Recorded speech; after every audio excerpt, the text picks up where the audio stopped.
The world is cold, carved from the very ice that seeks to crack your spirit. You stand amidst the howling winds of chaos, believing you are a sovereign, yet you tremble when the fire in a woman's eyes turns into a freezing gale. They call it a test. I call it the trial of the iron spine. Every word she throws, every silence she wields, is a hammer strike against the anvil of your soul. She does not do this to break you, but to see if you are already broken. She is searching for the bedrock, the unyielding stone beneath the shifting sands of your ego. If you crumble, you are but dust in the wind. If you stand, you are the mountain upon which she can finally rest her weary head. Most men are reeds, swaying with every breeze of emotion, begging for approval like starving dogs at a banquet. But you must be the storm's center, the silent void where chaos goes to die.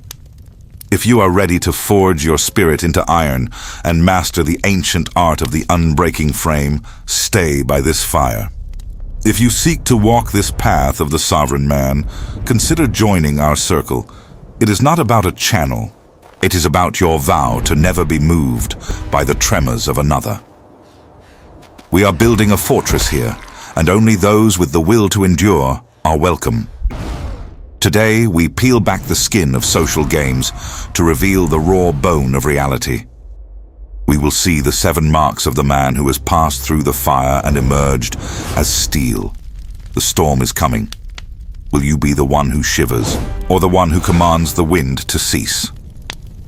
Behold the nature of the trial.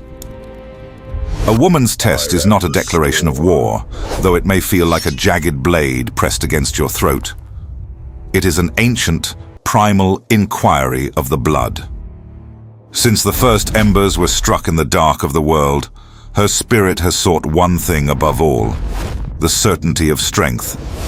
She throws the weight of her moods, the sharp edges of her words, and the heavy shroud of her withdrawal against you, not to destroy the fortress, but to ensure its walls are thick enough to withstand the coming winter. When she pushes, she is watching your eyes.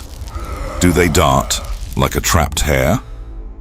Does your voice crack like thin ice under a heavy boot? If you react, if you explain yourself, if you plead, if you lose the mastery of your own pulse, you have failed. You have shown her that her emotions are more powerful than your will. And if she can move you with a mere whisper of discontent, then the world and its monsters will surely tear you asunder. These are not a man just without words, a frame man. is a ship without This a keel, is the sound tossed of by your every world wave of breaking another's making. apart. Stoicism, in its rawest form, is the iron keel. It is the realization that your internal state is a sacred sanctuary where no one, not even the woman you desire, is permitted to tread without your leave. You do not fight her, you simply remain. You are the gravity that holds the world together, while she is the chaotic orbit of the stars. If you can hear the truth in this, if you feel the iron in your blood beginning to cool and harden, then you are beginning to understand the weight of the crown you were born to wear. The first sign that the iron has set in your soul is the heavy, suffocating silence you offer in the face of her storm. Imagine the moment. She casts a spear of doubt at your character, or perhaps she withdraws her warmth to see if you will crawl through the bitter snow to find it. The weak man feels the sting and immediately begins to bleed words. He justifies, he argues, he begs for the spear to be removed, but the man who has passed the first trial knows that to explain himself is to surrender his crown. You do not flinch.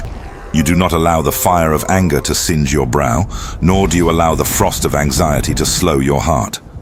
Your gaze remains steady, not with malice, but with the terrifying calm of a predator who knows he cannot be hunted by his own prey. When you refuse to be moved, you signal to the very foundations of the earth that your worth is not a gift given by her, but a trophy won from the gods themselves. This is the moment where she realizes her power has met its limit. If this resonates with the warrior hidden within your chest, if you have felt that surge of power when you chose silence over a scream, write the word iron. in the comments. It is a signal to the others that you have begun to master the chaos. This silence is not an empty void. It is a fortress. It tells her that while she may be the weather, you are the climate. You are the immovable object against which her waves must eventually break and turn to foam. By remaining still, you force her to confront her own reflection in the mirror of your calm. You become the mirror, and in that reflection, she finds the ground she so desperately needs to walk upon. The second mark of the man who has passed the trial is the grin of the wolf amidst the howling blizzard. When she brings her sharpest wit, her most biting critique, or her most irrational demands, the man of iron does not scowl. He does not gird his loins for a battle of words or retreat into a cave of resentment. Instead, he finds the grim humor in the divine comedy of the moment. He sees the test for what it is: a child throwing pebbles at a castle wall, a flicker of lightning trying to intimidate the sun. To be offended is to admit that the pebbles can hurt. To be amused is to prove they are nothing but dust on your armor. This is the power of amused mastery. You look upon the chaos she creates not with the eyes of a victim, but with the eyes of a king watching a play. Your smirk is not one of arrogance, but of profound understanding. It says, "I see what you are doing, and it has no power here." When you can laugh, not at her, but at the absurdity of the conflict, you demonstrate that your reality is so vast and so stable that her storms are merely a light breeze. Most men take every word as a spear to the heart. You take them as petals falling on a stone floor. The secret is not in the strength of your muscle, but in the lightness of your spirit when the world grows heavy. If you can master this, you hold the keys to her devotion and your own lasting peace. But do not grow complacent, for the path narrows ahead. Stay focused, for the next sign is the one where most men falter, the one that separates the sovereign kings from the desperate peasants who beg for a crumb of validation. You are being forged in this fire, and the most difficult test is yet to be revealed. The third sign is the death of the reflex. A common man is a puppet, his limbs jerking whenever she pulls the strings of provocation. If she speaks of other men or hints at a life without you, the common man's blood boils with the poison of jealousy. But the sovereign man has slain the beast of insecurity. He knows that his value is a mountain that cannot be moved by her whispers. If she wishes to wander into the mist, you do not chase her. You do not beg. You hold the torch high at the gate, and should she choose the dark, you let the dark take her. Your frame is not a cage to hold her, but a fortress to house her. If she chooses to leave, the fortress remains standing, unyielding and indifferent to the vacancy. The fourth sign is the devotion to your own North Star. A woman will often test your frame by demanding you abandon your quest for her temporary comfort. She will ask you to lay down your sword, to ignore the call of the forge, and to sit by the hearth while your purpose withers in the cold. The man who passes this trial knows that his mission is the source of his strength. If he abandons his purpose for her, he becomes a shell, and she will eventually loathe the very emptiness she created. You must be willing to walk away from the warmth of her fire if it means betraying the oath you made to your own soul. This is the ultimate paradox of the barbarian heart. To keep her, you must be willing to lose her for the sake of your own honor. If your purpose is your God, she will be your high priestess. If she is your God, she will become your executioner.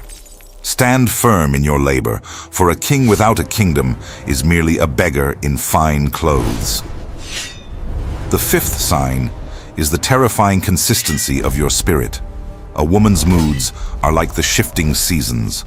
One day a blooming spring, the next a withered winter. Most men are victims of the weather, changing their coats and their characters to match her temperature. But you are the ancient oak whose roots have pierced the very heart of the world. Whether she is cold as the mountain peak or burning with the heat of a summer storm, you remain the same man.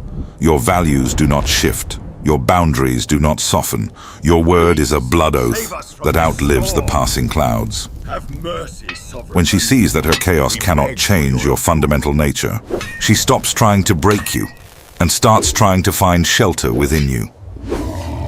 Consistency is the language of the master.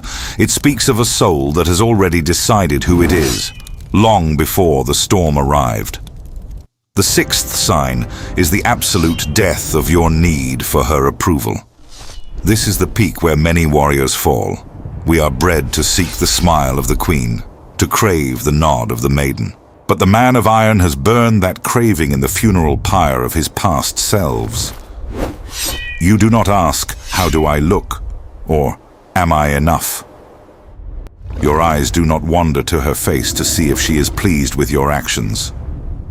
You act because it is right, because it is your code, and because the gods demand it. If she approves, it is a pleasant breeze. If she disapproves, it is merely rain on a stone roof. This self-sufficiency is the ultimate aphrodisiac of the soul. If this hits you like a war hammer to the chest, if you realize you've been a beggar for her smiles, take a breath and reclaim your throne. Write sovereign in the comments below to signal your independence. Only when you stop needing her validation can you truly lead her. The seventh and final sign is the ability to walk the path of the lonely wolf when the pack turns its back. There will come a moment when her test becomes an ultimatum, a demand that you compromise your core, your dignity, or your destiny. The man of past trials does not negotiate with terrorists of the heart. He is prepared to lose everything except his own respect. He knows that a life shared with a woman who does not honor his frame is a life lived in a gilded cage, and he would rather starve in the wilderness as a free man than feast in a palace as a slave. When you reach the point where you truly, in the marrow of your bones, do not fear her departure, you become invincible. This lack of fear is not cruelty, it is the highest form of self-love. It is the realization that your happiness is your own responsibility, and no one, no matter how beautiful or beloved, has the power to destroy your world. This is the forge. This is the path of the Stoic barbarian. You have seen the signs, and you have heard the call of the iron. Many will listen to these words and return to their lives of whimpering and pleading, but you are different. You have felt the cold steel of truth against your skin. You understand now that her tests were never meant to hurt you, but to find the man who could lead her through the dark. By passing these trials, you have not just won a woman, you have won yourself. You have reclaimed the territory of your spirit from the hands of the invaders. But remember, the forge never truly cools. The world will continue to test the temper of your blade. You must remain vigilant, for the moment you think you have mastered the frame is the moment it begins to rust. The sun sets on the man you once were, and in the deepening shadows, a new figure emerges, one carved from the very obsidian of the earth. You have looked into the abyss of another's doubt and refused to blink. You have felt the sting of the test and found only the cold, hard satisfaction of your own resolve. The journey of the sovereign man is not one of a single day or a single battle, but a lifetime of holding the line against the encroaching chaos. You are the architect of your own reality, the king of a kingdom that begins and ends within the boundaries of your own skin. To pass these tests is to finally breathe the thin, pure air of the peaks, far above the suffocating fog of the valleys, where men still beg for scraps of affection. But do not think the war is over. The world is a hungry beast, and it will return to gnaw at your gates. Yet you do not fear it, for you are the master of the gate. You have found the secret that the ancients whispered in the dark, that your strength is not a weapon to be used against others, but a shield to protect the sanctity of your own soul.